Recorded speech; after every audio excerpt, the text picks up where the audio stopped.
Kang jiwang para murka ingkang sumedya bekakak ratus-atus negara kangge sarana anggenipun kunjuk syukur marang dewaning kala tetela ratu ingkang kaponyotan para murka daksya marang pepadaning gesang rina panrendalu kang denu diamung blenduke wetenge dhewe lan babalmu baling hawa nafsu lan tekarmane dhewe.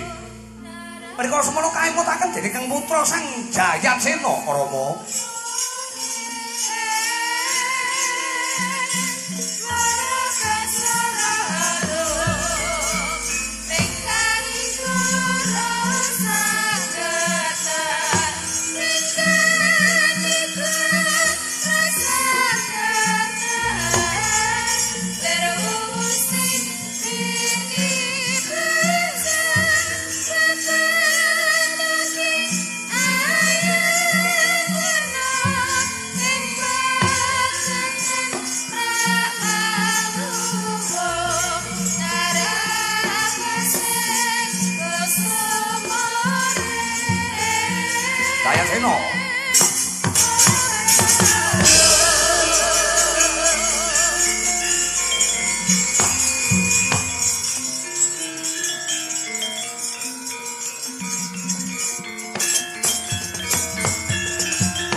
Bala kang tumingal asampun samya madali lertatet wilate enggoto danyangkung manguntang niti benjang sangat dimidil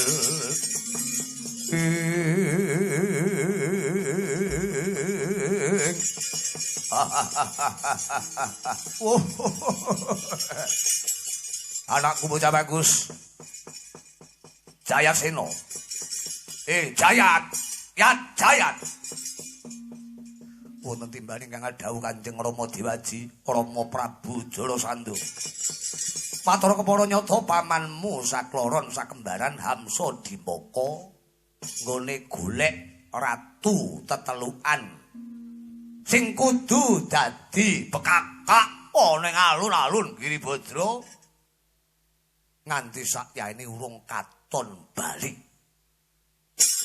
Monggo mawon Giribadra kuwi wis ngunjara ratu 97. Mung kari kurang letu 3 Rama. Letu 3 Rama. Mung kari kurang 3. Ya kene sayaene Hamsa Dimpaka urung katon bali. Kabare piye Jayatsena Rama?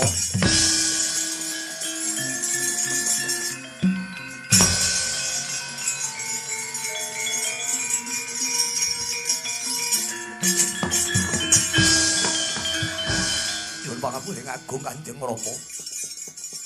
Yektosipun ingkang putra Cumantaka matur ing ngarsa paduka mugi ndadosaken ing kawuningan pekabaran ingkang kula tampi saking manggalaning sandi lan para prajurit ingkang wangsul mbeta nyawa wonten Giribadra. Prabu Hamsa utawi Paman Hamsa lan Paman Dimpaka pejah wonten negari Ngamarta Rama piye?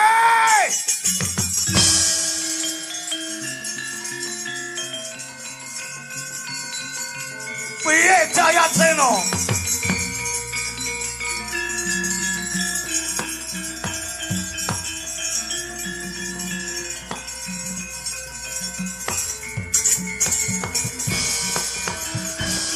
Sakyatri sangka pirang murinangkul kinempet kempet dosang renaning kawana yoga tukang walangati pamanmu Hamsa Dimbaka mati wis waken dawuh Rama sing kandha sapa pamanmu kuwi wong Digdaya pamanmu kuwi wong Sekti Mandraguna sak ngisore Jarasandha wong Digdaya mapan ning Giribadra ki mung pamanmu sakloron. Ya kene pamanmu mati ning negara Ngamarta. Sapa sing iso mateni? Sing mateni aku, Jarasandha. Wah!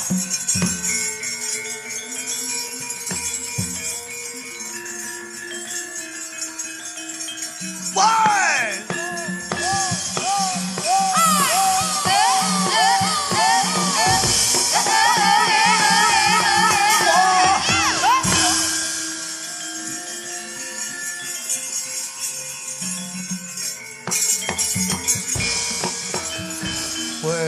Jagat Dewanara jagat pangestu karo desmaning rat manut saking bagat manus maning jadalanat soe Brahmana kok mateni marang Ratu Magata Hamsa lan Dimbaka teges lemu dadi Brahmana kuwi ora lair tu sing batin Purwanana Jarasandha aku dudu Brahmana aku mung macak Brahmana aku dudu pendhita aku mung macak pendhita.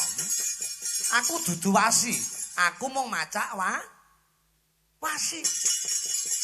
Yektine aku Ratu Ndarawati Prabu Kresna. Sing arep nggo jangkep lehmu ngenekke sesaji rudra mbekakak ratu satus negara. Utusamu wis mati. Sing mateni sapa? Sing mateni adhiku lanang satru ingkang mapan ana ing jaban rangkah kae. Najan to kae dandan Brahmana ning Satya Jodipati Werkudara Werkudara. Wah! Jayatsena.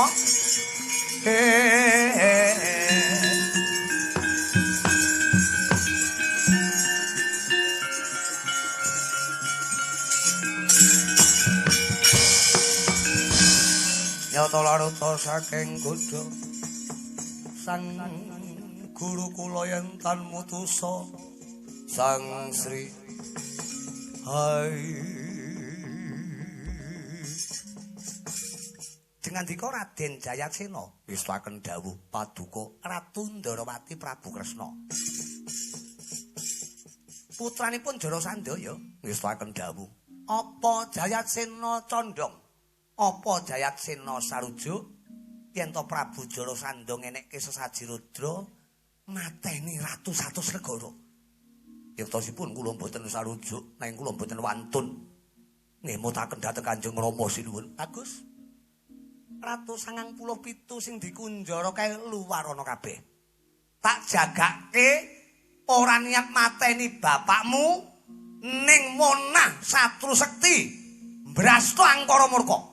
Ratu 97 negara giringen ning Ngamarta nyekseni sesaji Raja Soya kanthi rasa lila legawa lair trusing batin nggih paten dawuh sinuwun.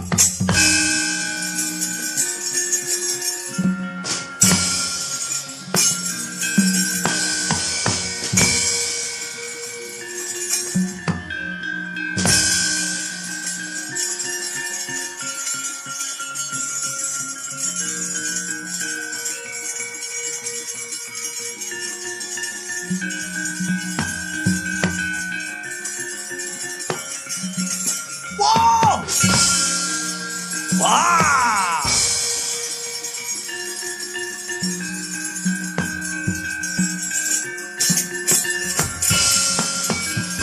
Jagat para jagat pangestungul malaniran marusaking jagat manus maning jajalanan kowe Werkudara macak Brahmana dasar kepara nyata apa kowe sing jeneng Prabu Jarasandha ya Ratu Angkara Murka Ratu Wengis mung golek marming rasamu ancik-ancik sengsaraning kawula rasa kakean kocah belakno patine adiku lanang Hamsa Dimbaka moncrot pulumu.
Digdaya kowe Bratasena.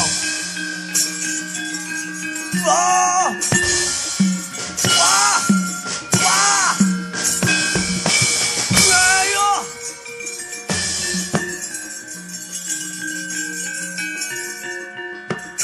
Kinandhak mustakane Sang Prabu Jarasandha dening Resi Bilawa ya Bratasena. Modot kuku Pancana Karang Kilan dawane tumama jajane Sang Jarasandha brodol ususe moncrat getihe pecah kapisanan wah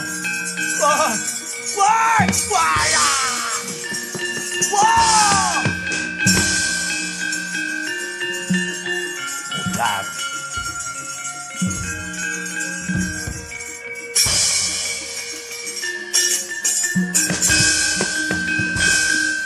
pejah blasah aneng lemah Prabu Jarasandha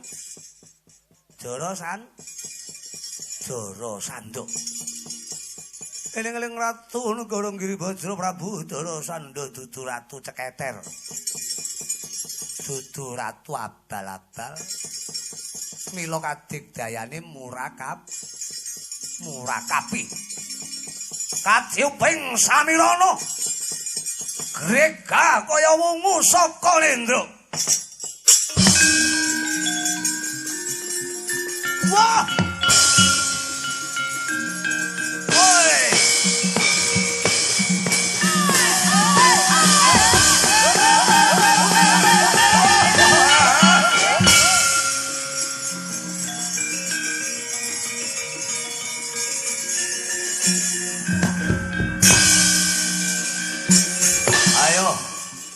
waleh sing mateni apa waleh sing dipateni cakeme wah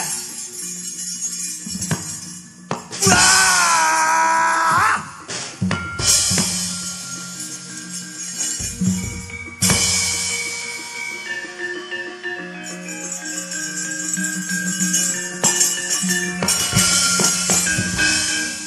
sak yahine Jarasandha wis mati ping pindho mati urip mati urip mati urip Grega kaya tangi turu. Oh.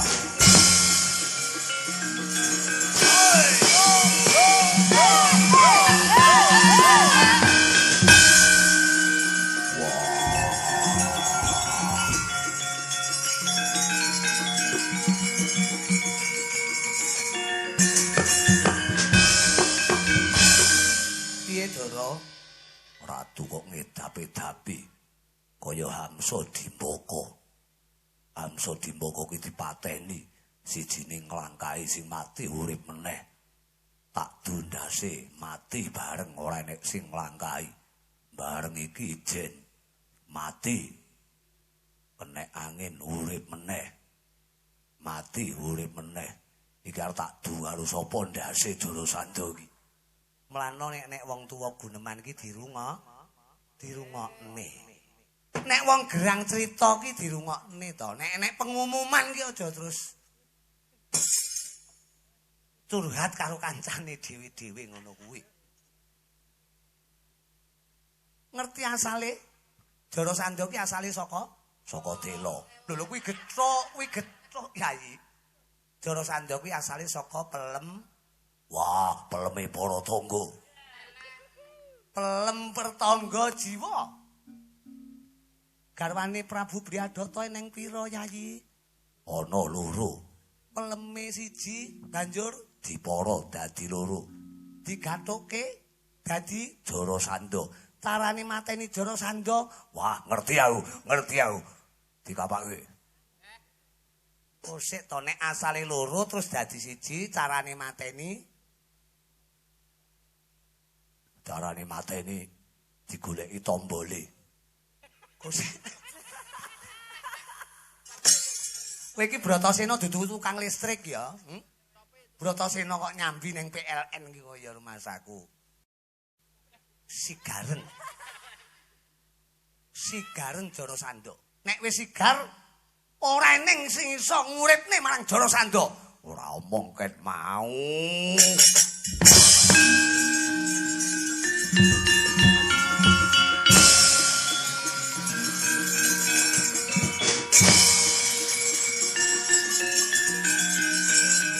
Wah!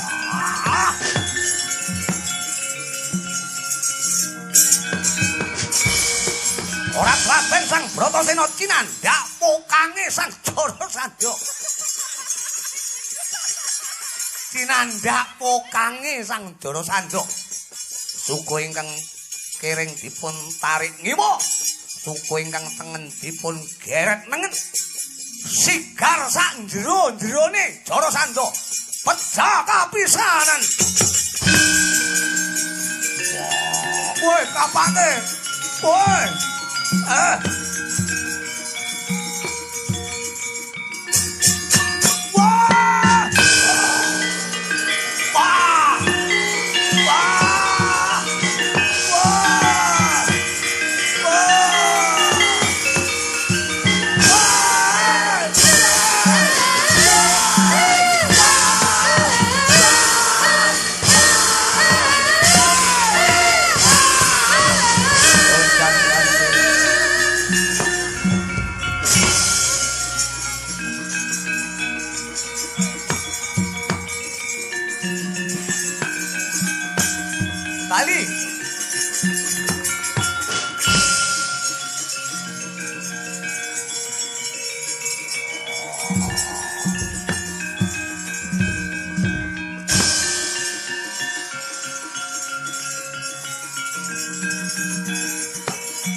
Kang tak kunjara dina iki tak luari penandamu nyujuk Ngamarta nyekseni sesaji Rajasaya.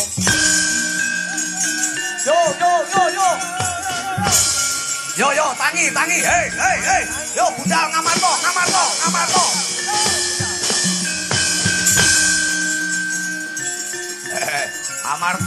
Ngamarta ini Pandhawa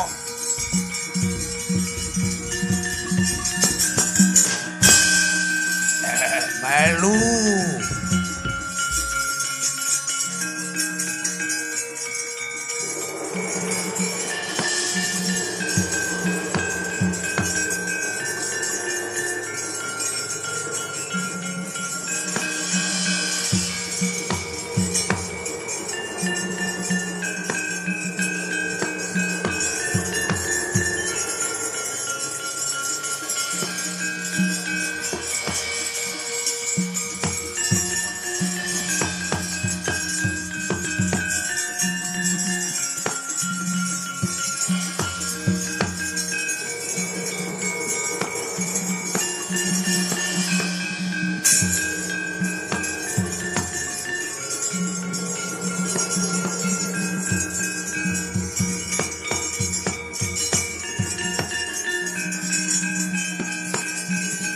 Paman. Mboten dawuh nggih. Kula tak melu lungguh ning ngarep Paman. Inggih, nggih.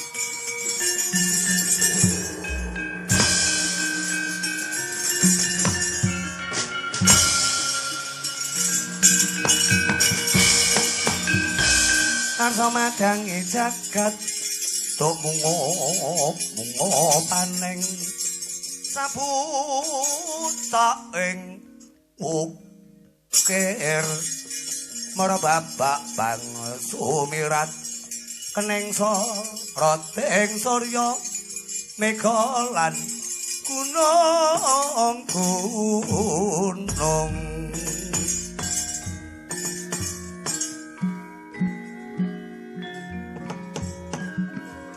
Putu Prabu Puntadewa kaya-kaya wis pepak sambung tuwa kang sarta wujuding abon-abon sesaji kanggo ngeneke wujuding sesaji Raja Soya.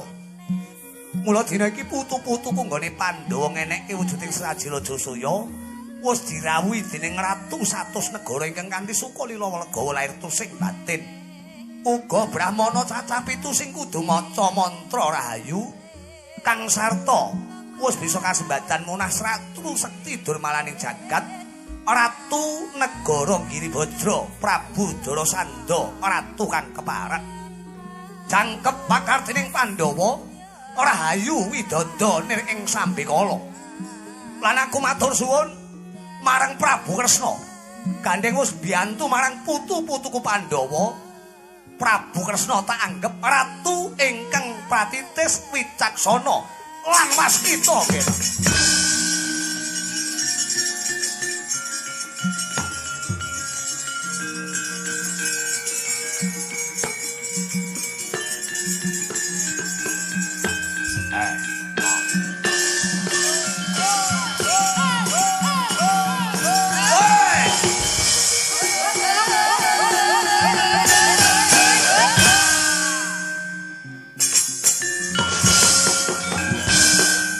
Prabu Kresna Ratu Cedhipura Prabu Supala ya si Supala kanca kancaku ngarani Prabu Sisup aku. Nek kowe dadi ratu Ndorowati ora apa-apa. Nenek Prabu Mangsapati ngangkat kowe dadi ratu kang wicaksana, ratu kang pratitis, ratu kang sembada. Aku ora trima. Mergo aku roh lorekmu. Kowe biyen najan to saiki Ratu Winunjul, biyen nom-nomamu kowe maling. Kowe rampok, kowe brandal, kowe kecu, kowe tukang main. Sing mok colong ora mung bondo donya, Mas Picis Rajabrana. Wong wedok barang no, Kresna. Mati kowe Supala. Woe! Aduh, Paman. Paman.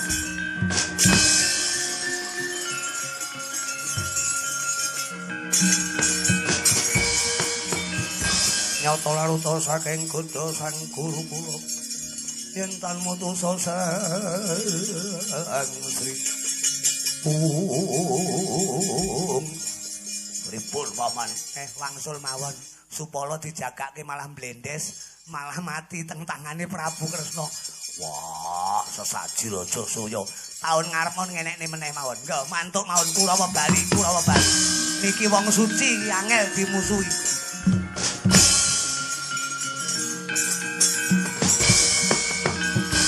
Kanjeng Yang Prabu Mangsapati, Yang Premban Bisma, Paman Prabu Salya ampun ngantos kathah lumpen nggih. Supala menika ratu momongan kula. Cilikane lara-laranen kula tambani. Bareng dewasa asring ngina dhateng Ratu Ndorowati. Lajeng kula sumpah sauger Supala ranjarak marang Prabu Kresna jangkep kaping 100 kula tetep menehi pangapura. Barengi sesaji Raja Soya. Prabu Supala jangkep njejarak kamuktening Kresna kaping 100. Sampun kula pejahi menika sampun sak mestinipun Kanjeng Yang bela dalan. Ora apa-apa Kresna. Ndara, kula tak matur nggih, Den. Yo Kakang Semar.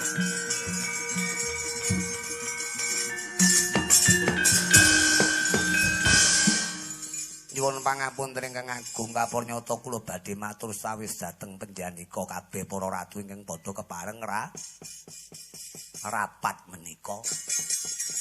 Ingkang sami rawuh nyekseni wujuding sesaji Raja Saya muga mimbuhi kajayaning para Pandhawa ing negari Ngamarta utawi Ngendraprasta.